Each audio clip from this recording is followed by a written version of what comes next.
Hey there. Okay, so I'm Laura Grace, and I decided to start a knitting makers vlog. That's what this is. I've been watching a lot of knitting podcasts on YouTube, which I didn't even know was a thing until probably about maybe a month ago tops, and I discovered the first one I found was Fox's Blog Knits. Really liked her style of knitting, the things she knit, and how calming watching all of these things has been for me. So I wanted to start my own. It has been a stressful year. Today is January 10th, 2021. So last year was pretty stressful, and I found knitting again. And it's been nice, and I'm getting a little bit more advanced, although big disclaimer, I'm very much a beginner knitter, I suppose, but I'm getting more advanced a little bit. I've knit my first couple of sweaters this year, which has been really fun. But finding knitting, I've also taught myself to sew this year, which has been super empowering. I'm 5'1" or 2, on a good day. But so it's been nice learning how to tailor my own pants, especially hem them, and also make things that I really like. I want this vlog to be fun for me and relaxing and calming, and I don't want it to be a chore. I don't want it ever to be something that is an obligation that I have to do. Just like knitting, I want it to be kind of rewarding and an outlet. And I so enjoyed watching a couple of different vlogs, and I'll show you some of my favorites in a second. But I am a photographer and videographer, and I own my own business with my twin sister. Right now I'm in Atlanta, Georgia, which is where I was born and raised and have lived all of my life pretty much. And I create content for our own business. Our business is called Mushaboom Studio. I do the photography side of things, and my twin sister does brand design and web design, so mostly Squarespace design. She's a really talented designer, so we work together to help create visual content for brands. Well, not really content. Mostly we're working on the fundamentals of people's brands, their branding, their identity, their messaging, their, logo and visual identity, and then their website and all of their photography for their website, or branded photos, product photos, things like that. All of that to say, I'm constantly creating content for our own business, things like videos, Instagram posts, all of that kind of stuff. I don't want this to become a content calendar piece that I'm trying to keep up with. So my goal for this is to not edit at all, really. I have come up with a camera setup this year that basically allows me to hit record and go, and then hit stop record, and the finished video is ready. So here's hoping that's kind of going to be the form of this. I want to have a cup of coffee, and I want to talk about the things that I'm making. I want to put, I'll obviously put links in the description and maybe tag a few things in the video, but that's probably the extent of what I'll do. I can get a little crazy when it comes to video editing, so I'm going to try and just refrain. And I want to talk about what I've made, what I'm making. I want to talk about who's inspiring me, and what I'm making may be knitting, maybe lots of knitting. It might be sewing. It might be a photography project or something that's personal to me that I'm working on, that I'm proud of. So, I don't know if I'm going to call this channel LG Vlogs, LG Makes, LG Knits, something like that. I'm Laura Grace, so friends call me LG sometimes. But yeah, Let me start with the channels that really inspired me. To start this, I'll turn on my display so you can see. Let me go over here. Okay, Fox's blog Knits is one that I really like her stuff, and she knits things that are very much my style as a knitter, and as someone who sews things, I suppose, as well, is minimalist, simple, classic looks. I love rows and rows of stockinette. I think it's beautiful. I'm not a big fan of intricate stitching or like cabling, I suppose, and my favorite colors are neutrals as well as pastels, and yeah, that's about it. But I really like her stuff and her style, and she's in New Zealand, I believe, which I'd love to go to New Zealand. The next person, I guess the next one I really found was Mandarine. Her stuff is beautiful. Again, kind of minimalist. I've bought one of her sweater patterns and I have it on my queue, but I don't have any yarn to knit it with yet. And it's her like tulip pattern that she just came out with, I think last month or so. But her stuff is super calming and chill and all the same colors. I love someone with a strong color palette. Gotta respect that. And then I recently found Fiber for the People, which her stuff isn't 100% my style, but I love her personality. I gotta respect a woman's appreciation of color, and she certainly knows, she loves her color. She dyes a lot of yarn too, so she's cool. Anyway, those are some of my inspirations. Now let's talk about projects, what I've knit, what I'm knitting. So this year I'm pretty sure I finished 3 sweaters, one of which I don't have because it was a glorified rectangle. You basically knit a big rectangle and then you seamed some of it together to create armholes. It wasn't complicated and it wasn't slow because it was double knit with this, which is pretty chunky already, to create what's like a pretty super bulky yarn. And I knit it with 17s. It knit pretty fast. I loved this yarn. I know, let me find it. I have it on my Pinterest account. I love this yarn, and the reason I want to find the pattern is really just because I like the yarn. And I would knit something again, but I would knit it single-stranded. Sometimes double-stranded is just annoying to me. But when I first started knitting, and I'm still kind of growing out of this, I really love bulky knits, chunky knits, because they're rewarding and they're fast, but nice bulky yarn can be a pretty penny. All nice yarn is kind of expensive. Just give me 1 second. Okay. I'm gonna share my screen again, and this would also give you an idea of kind of my style of things that I like. I love any bubble sleeves.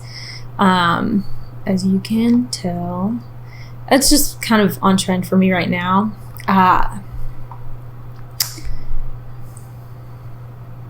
And I've fallen in love with Good Night Day patterns. Tara-Lynn Morrison is her name, and I've fallen in love with her stuff, and I'll talk more about her stuff in a second. But let's see. I'll just scroll down. This is it. I don't have it anymore. I gave it away. I wasn't wearing it very much, and that was the last thing. I swore that I wasn't going to knit things that I didn't actually want to wear. I was looking for an easy first sweater pattern to attack. Yes, simple is good, but I'd rather fight my way through a difficult pattern, kind of like piece by piece and learning it, than to knit something, spending, days and days on and not wear it. So that was my lesson learned. And I'm going to click on this and find out what this yarn is. And it's a free pattern. So if you kind of liked the style, definitely go for it. Woo. Oh, they don't sell it anymore. This is a replacement. This isn't the same thing. All right, well, sayonara, because this is really soft yarn. Okay, sorry, I was briefly interrupted. I'm moving this week. So I said it right now that I'm in Atlanta, but I'm moving to Boston this week. So another thing that's added stress this year, a little bit. My boyfriend Tony got a job in Boston, and we are moving together. I've lived here all my life. I'm terrified.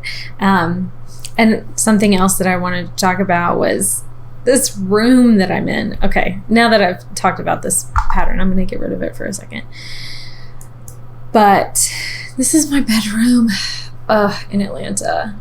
I've lived with my twin sister all my life. We went to college together. We transferred colleges together, and we started a business together after college.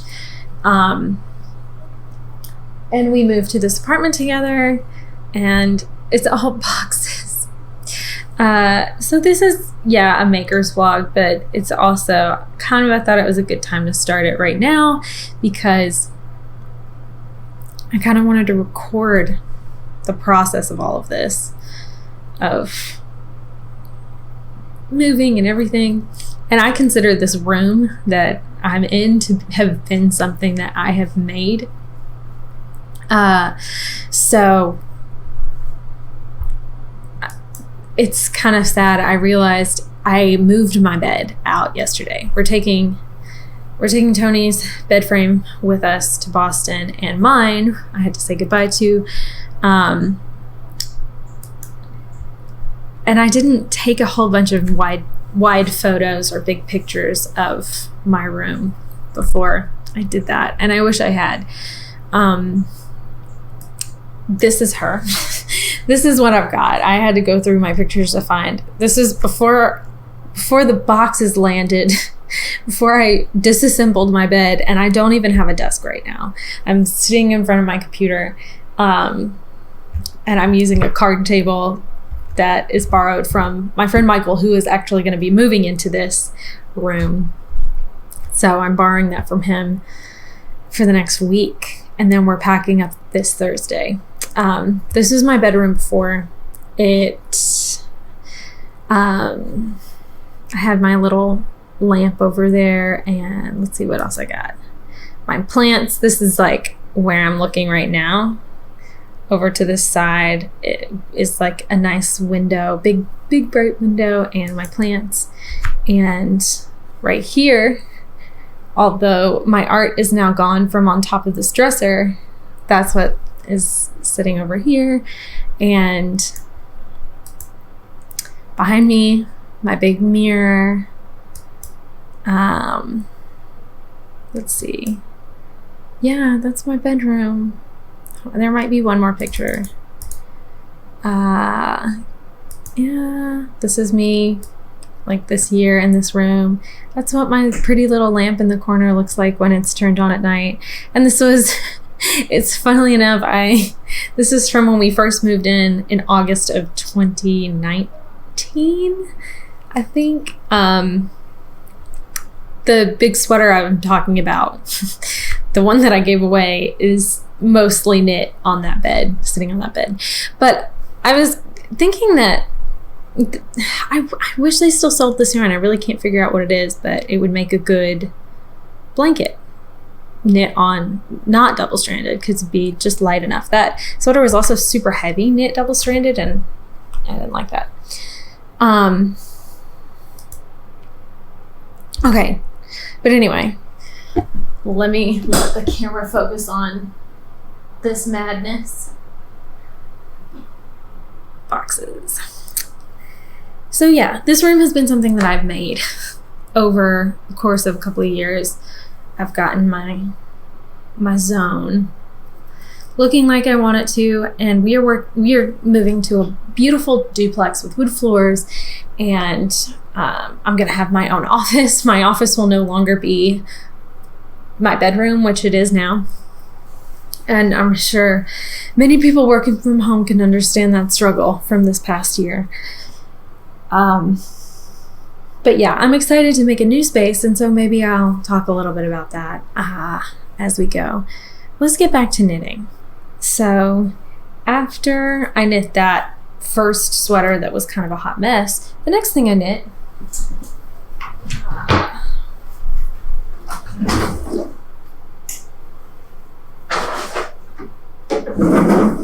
was this gold sweater.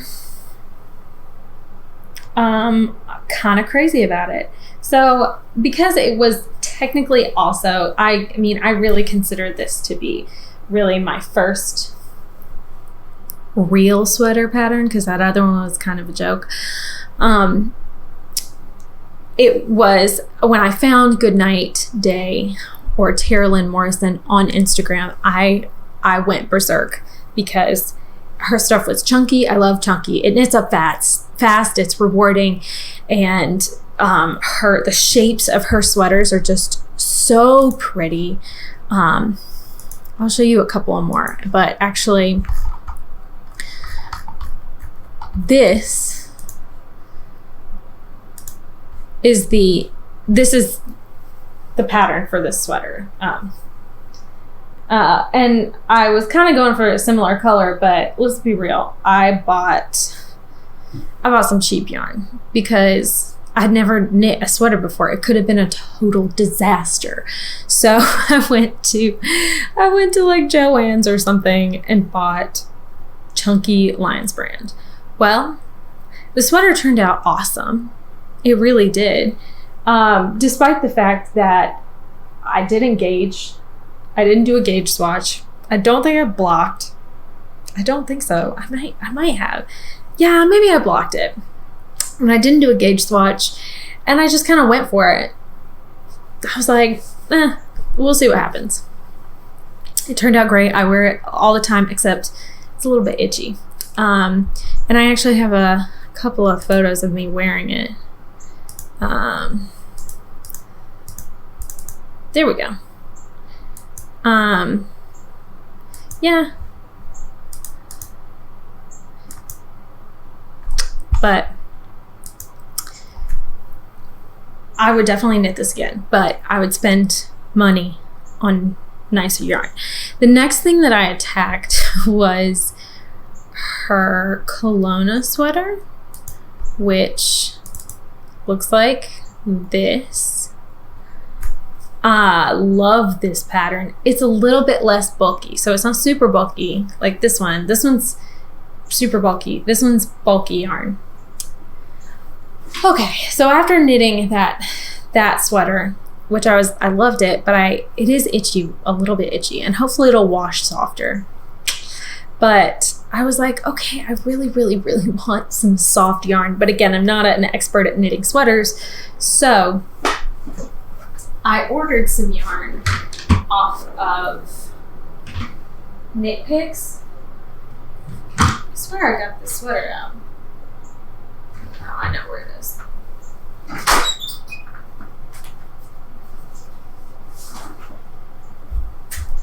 Well, yeah, okay. So I ordered some yarn off Knit Picks, and it was a disaster. This yarn was pretty cheap, but had reviews of being really soft and good. And I didn't want to sink a lot of money into it, but I got this yarn anyway, and I don't even know if I have another skein of it, because I might have wanted to throw it away. Okay. It is Billow. This is the yarn that I used to knit it. Bulky weight. But I don't know if you can see, because like some strands are like super, super thin. And some are like a bit thicker. And the variation follows no pattern whatsoever. So I really don't think it's intentional. I think that this was just a bad batch of skeins. I'm not sure. But it made it knit up horribly. And again, I did not do a gauge swatch. Here's why. I saw this yarn, I balled it up. I don't have a winder right now.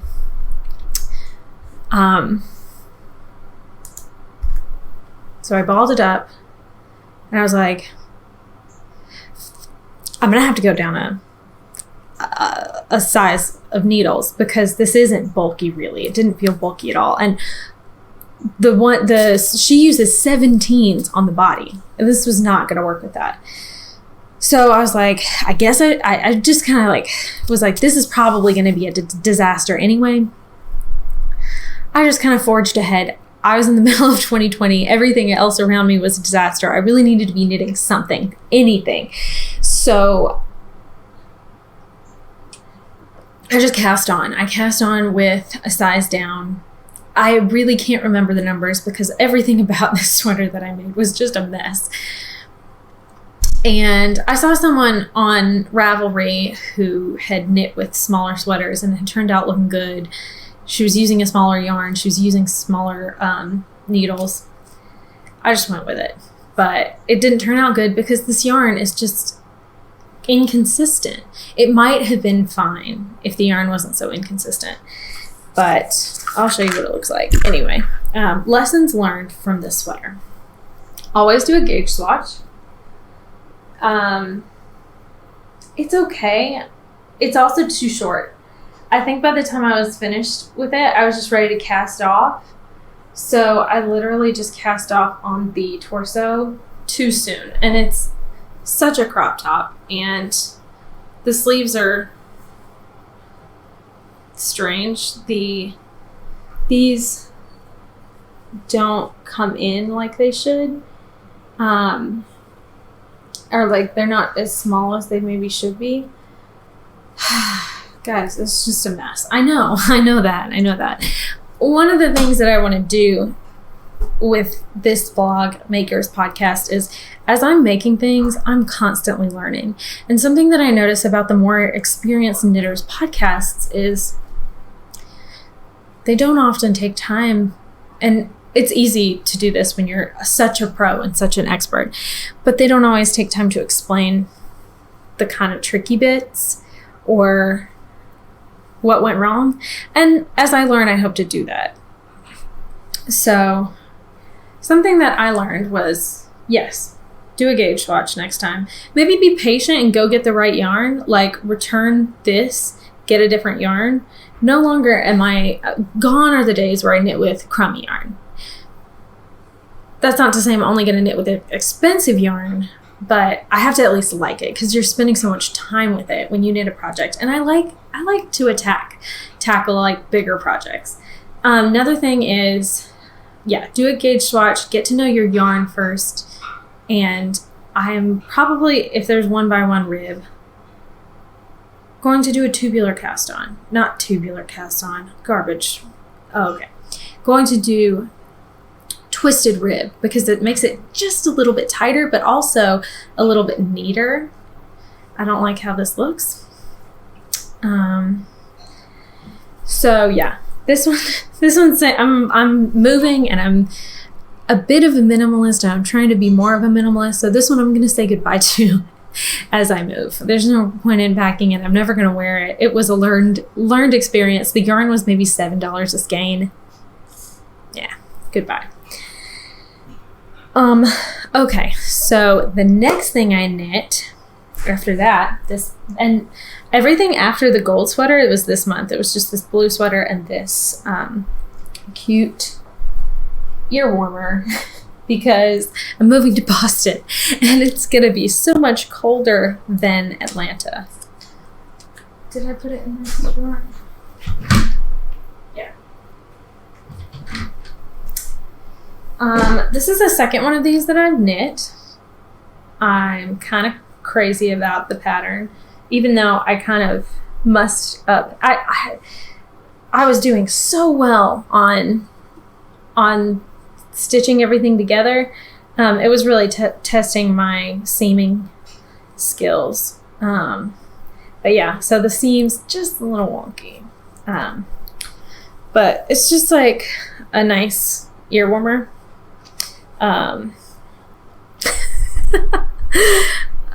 Let's see. I'll pull up the pattern as well. So this is the Rousseau turban right here. Does it look similar? Yeah, this is really good. It's really simple. So you need a size 10.5 circular needles.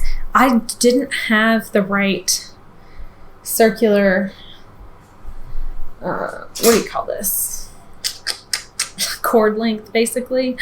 I only had I didn't have interchangeable 10.5s, and I wish I had knit it with a little bit of a smaller cord, because I was basically doing an obnoxious magic loop method throughout this whole thing. But I was afraid I wasn't going to have enough yarn, so I didn't want to go down to size 9s was the next size down that I had that were interchangeables, and I didn't want to buy new needles because it was meant to be a small, fun, in between project, and I didn't block it because I was lazy, and I was knitting it with like half of a leftover skein of some Lions brand. This was a stress release project. This was I love me some rows and rows and rows of stockinette, and it's knit in the round. So this is a tube. So if you unseamed this, I'll show you because she has some pictures that kind of help. I'm not going to give you the pattern, obviously, but it's knit as a tube, and then you seam together, twist it and seam together at the ends. So, and it's super, super easy. Like, if you're an expert, you don't necessarily have to have the pattern, I guess. But I really liked it. And I've knit 2 of these, but the first one I knit on a road trip to Chattanooga, and got to Chattanooga and lost it. like I bound off, like seamed it together and then lost it. In the flurry of packing and all that. Makes me sound so careless, but anyway, I really liked that. Okay, so I wanted very badly to knit this again. After the disaster that was the blue sweater, I was going to do it right. So I went to my local knitting store in Atlanta, which I love, the Craftivist. Love the name. They have good stuff.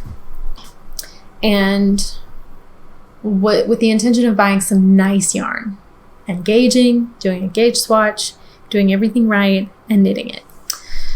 I got talked into some yarn that, first of all, this pattern, as you can see, is very chunky, bulky. It's almost super bulky, but not quite. And I knew that. And I knew that I needed to buy as bulky as I could find. But I got talked into buying this Illimani Amelie in sand. It's so fluffy. I was going to knit a bulky. I was either going to do this or knit a bulky with a mohair, which I probably should have done. And no, I definitely should have done. If I'm next time, I'm going to knit this sweater, and I'm going to do it with a bulky and a mohair because it's going to be perfect.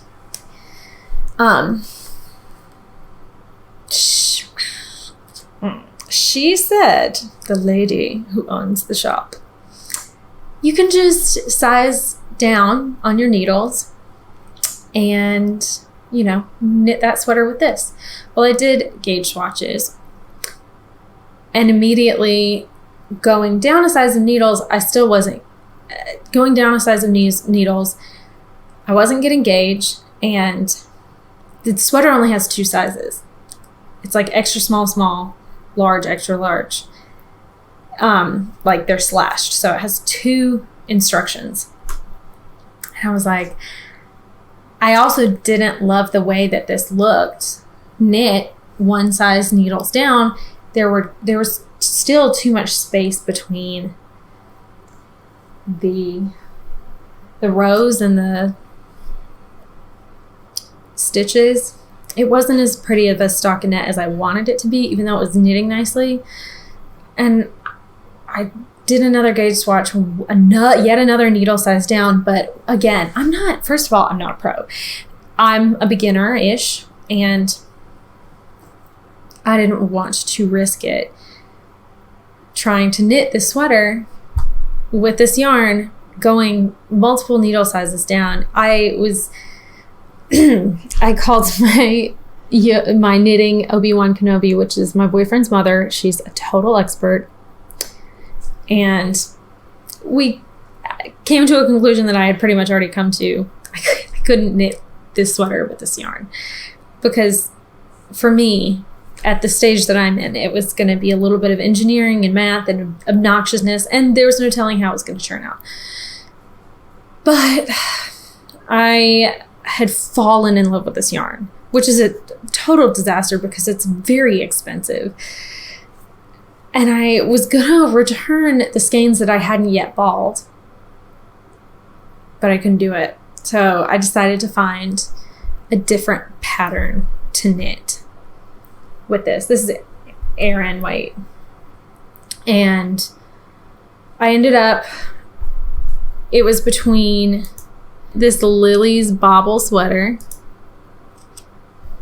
which I thought was cute, and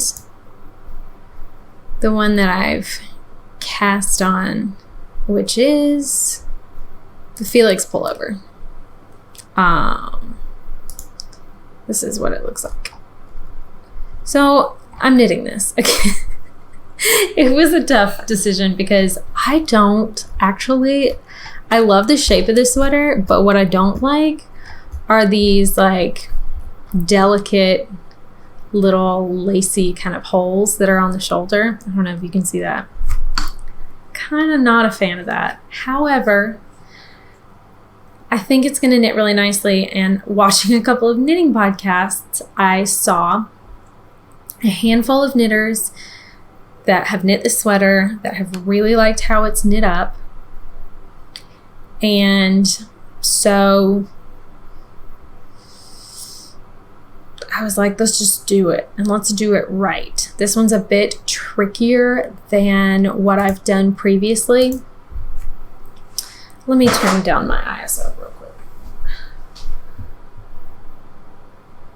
There we go. The sun's come out. So yeah, this pattern is a bit trickier than what I've previously done. So let me tell you kind of some of the issues that I've run into. I did my gauge swatch this time, and I didn't get gauge.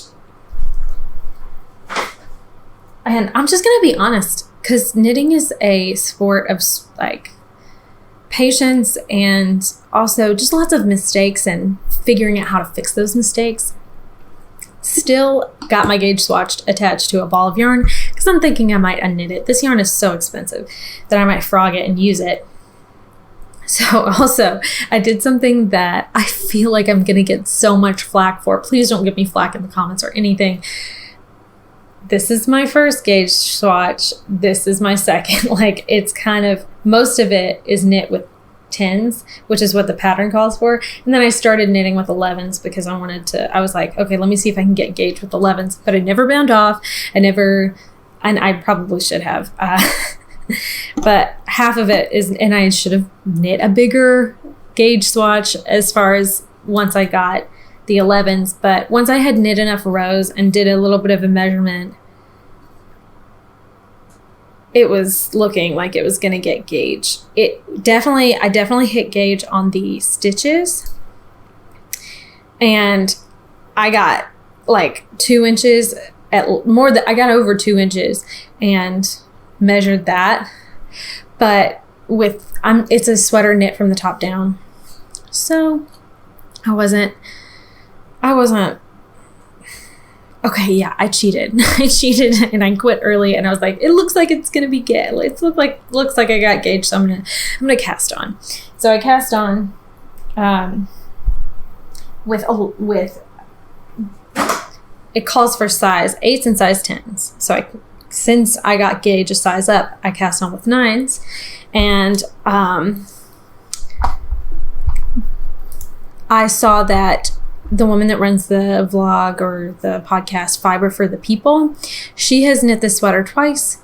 She swears by the twisted rib for the neck, and so that's what I did. This is all I have of this sweater, and it's been a fun, fantastic uphill battle. Getting gauge, troubleshooting, all of it. And apparently I'm a really tight knitter, because when I went, here's the issue I ran into, really, was when I went to switch from the 9s to the 11s, the first row that she has you knit, she has you begin short rows for neck shaping. You want the back of the neck to have more stitches and more roominess and kind of a curve on it so that it fits your body well, which I have not yet done.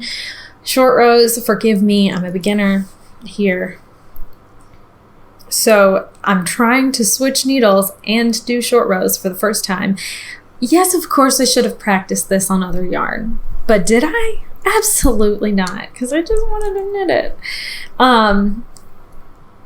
And I couldn't switch needles easily because I'm a tight knitter, and I texted my boyfriend's mom again. She's been helping me through this, and she was like, well, just unscrew these and put on the next needles and, slide those stitches up. Well, they were not sliding up.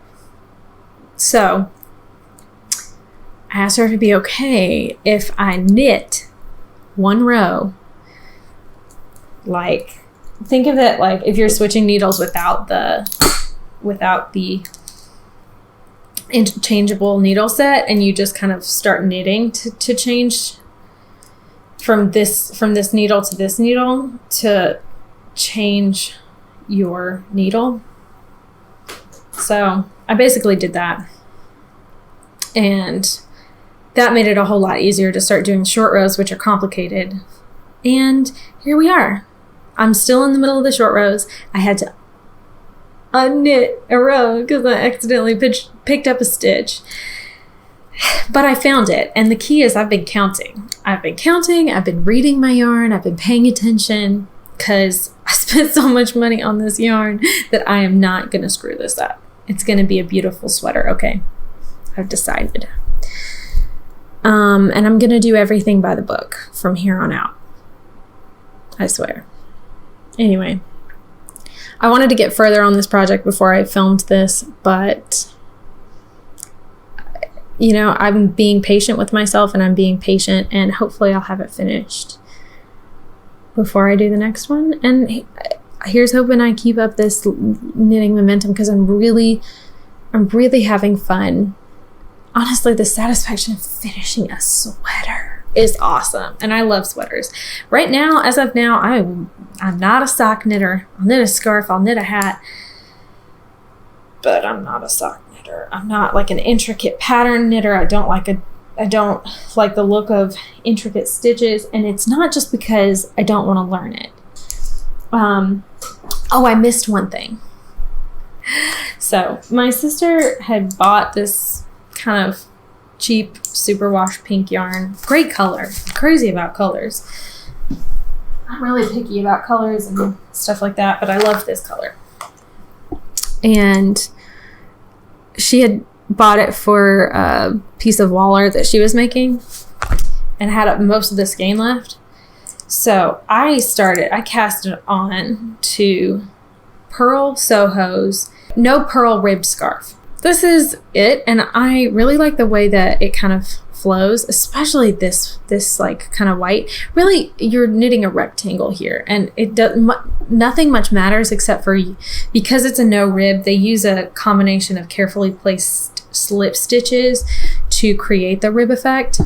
And after a handful of rows, it's super easy to memorize, and it's super easy to kind of get the rhythm of, and it's really easy to check your work if you've screwed up a row or something, because you will find out at the end of that row if you've gotten off or not. But so I cast on with that yarn. I love the way it looks and stretches and is knitting up. However, I don't think this is the right yarn for it. I maybe could keep going and see, but I want with this pattern something that really kind of just gently falls nicely and curves and this superwash is just a little bit stiff and stretchy. I might keep going on it, or I might frog this and use this yarn for a hat, and use another more kind of flowy yarn for this pattern. But I definitely want to knit the whole of this pattern because it's really cool and it looks, hold on, it's just like, it's nice. And I think once I block it, it'll be really perfect. So that's where I'm at with that one. But that's it. You made it through this video. Congratulations. Next time I will have more finished projects along with the cast-ons, or maybe I'll have a photo project, or maybe I'll have moved and spent 2 weeks moving and I won't have anything for you. I'm gonna do my next video the next time. Hopefully I'll do one a month. When the feeling strikes, once I've finished a couple of things, I'll just pull up my video setup. Anyway, here's to knitting therapy. Knitting as therapy, knitting as meditation. All right. Thanks for watching. I'm Laura Grace. Give me a like if you liked this. Subscribe if you like this. Good talk.